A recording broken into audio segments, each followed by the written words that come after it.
aucun regret, bien entendu. Ça a été 4 années un petit peu difficiles au début quand même, hein, il faut le dire, quand on décide, après les provinciales, avec Nicolas, de partir et de créer surtout un nouveau parti.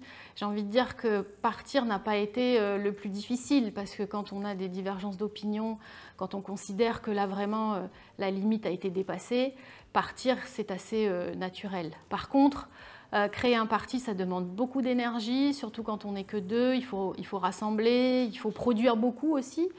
Il faut avoir une vision pour le pays, avoir beaucoup d'idées, se battre continuellement parce que du coup on se retrouve dans l'opposition partout.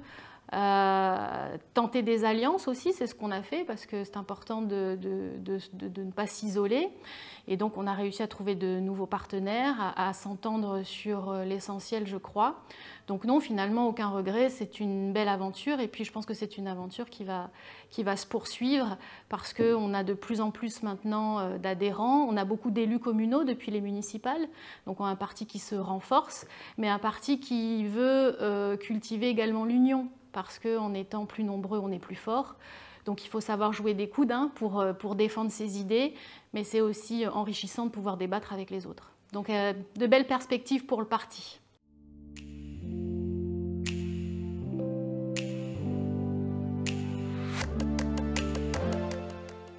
C'est clairement l'identité calédonienne.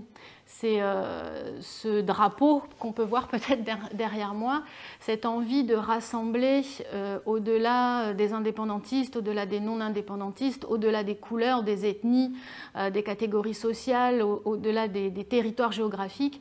On a envie de construire la Calédonie. On a envie de construire une identité calédonienne, que les gens, les Calédoniens, puissent se raccrocher à des symboles communs. C'est pour ça que le drapeau, c'est très très important pour nous. Tout ce qui peut nous rassembler, tout ce qui peut créer un peuple, tout ce qui peut nous unir, pour nous, c'est en fait lutter contre le racisme, l'exclusion, le communautarisme, tout ce qu'on déteste à génération. Donc je pense que c'est cette idée-là qu'on porte vraiment au sein des loyalistes, c'est vraiment notre caractéristique.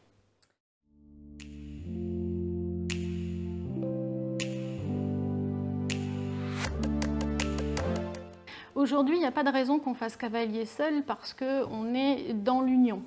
Donc on a des partenaires, on a des alliés avec qui on discute, un mouvement, les loyalistes, au sein duquel on a notre place, au sein duquel nos idées sont entendues. Je crois qu'on a réussi à convaincre nos partenaires de l'importance de cultiver cette identité calédonienne. Donc pour l'instant, il n'y a pas de raison que les provinciales ne s'annoncent pas dans l'union. Voilà, mais bon, vous savez, les provinciales, c'est dans un an. On attend une réforme constitutionnelle essentielle début de l'année 2024. Pour l'instant, on ne sait pas finalement dans quelles conditions vont avoir lieu ces provinciales. Évidemment, nous, on soutient l'ouverture du corps électoral et c'est ce qui va être fait puisque Emmanuel Macron l'a annoncé. On soutient également de réformer la clé de répartition électorale. Vous savez qu'en province sud, aujourd'hui, c'est 40 élus. Réintégrer, intégrer des exclus du corps électoral, mais ne pas changer le rapport de force entre chaque province, ça ne nous paraît pas possible. Il faut aborder les choses avec une réforme globale. Donc voilà, c'est des points qui vont être discutés prochainement à Paris, qui devront faire partie de la réforme constitutionnelle et qui risquent de changer du coup le visage des prochaines élections provinciales.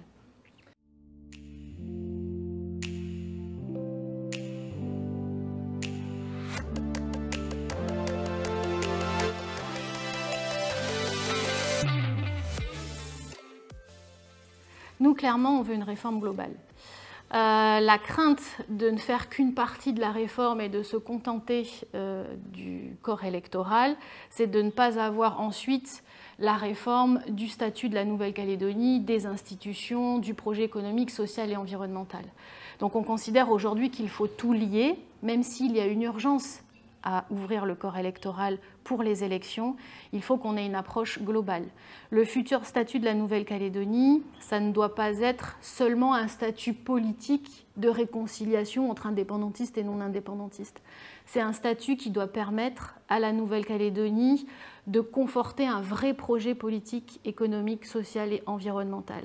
Si on a un statut qui ne nous permet pas derrière d'avoir de vraies politiques efficaces, à ce moment-là, le statut ne sert à rien juste parce qu'il y aura des raisons politiques derrière. Donc l'avenir, pour nous, c'est important. Le futur, la construction d'une Calédonie de demain, c'est très important, plus important d'ailleurs que de continuer à ressasser le passé. Hein. Se tourner, voilà. Effectivement, pour ceux qui ont envie de travailler là-dessus, pourquoi pas, mais c'est vrai que Génération s'inscrit dans l'avenir, dans le futur. Nous, on a envie de parler à cette nouvelle génération, de lui offrir des perspectives, de l'emploi, de lutter contre la vie chère, de travailler sur l'environnement, qui est aujourd'hui une thématique que beaucoup réclament, sur lesquelles il faut vraiment des réformes. Donc c'est plutôt ça, nous, ce qu'on a envie de faire à Génération. Et pour ça, il faut avoir un statut, c'est-à-dire des institutions qui permettent de travailler sur des sujets. Par exemple, aujourd'hui, sur l'environnement, on ne peut pas travailler correctement puisqu'il y a 3 codes de l'environnement, donc 3 réglementations différentes. Donc ça, c'est quelque chose sur lequel il va falloir travailler vraiment en profondeur, la répartition des compétences entre chaque collectivité et avoir un statut qui permet vraiment de relever les défis du XXIe siècle, dans la région et sur le territoire, bien évidemment.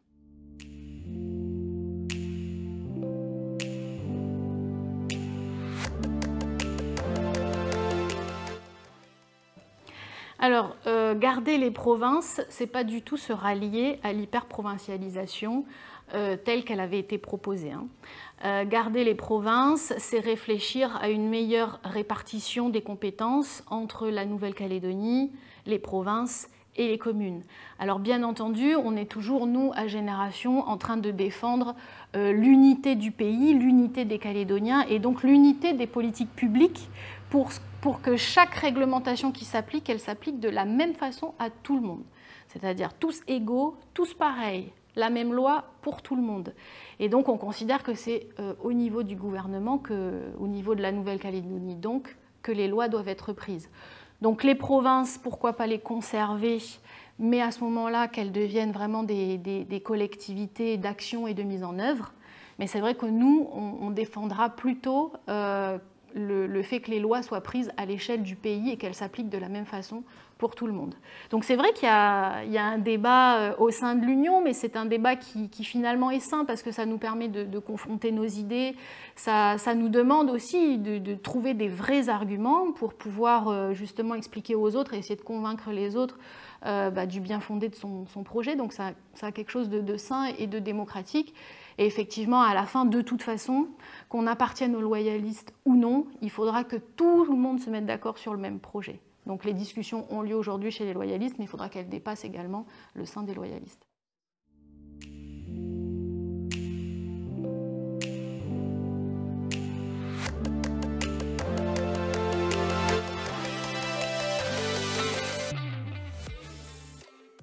De toute façon, je pense que le président de la République l'a très bien dit, on n'a pas le choix. Hein.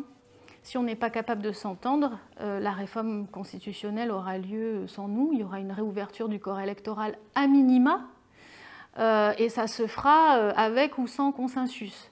Donc notre intérêt, notre responsabilité, c'est bien de travailler en amont, de dialoguer, d'échanger, de se mettre d'accord pour que cette réforme constitutionnelle ne concerne pas que le corps électoral, mais qu'on puisse répondre au travers de cette réforme à tous les défis auxquels nous devons faire face.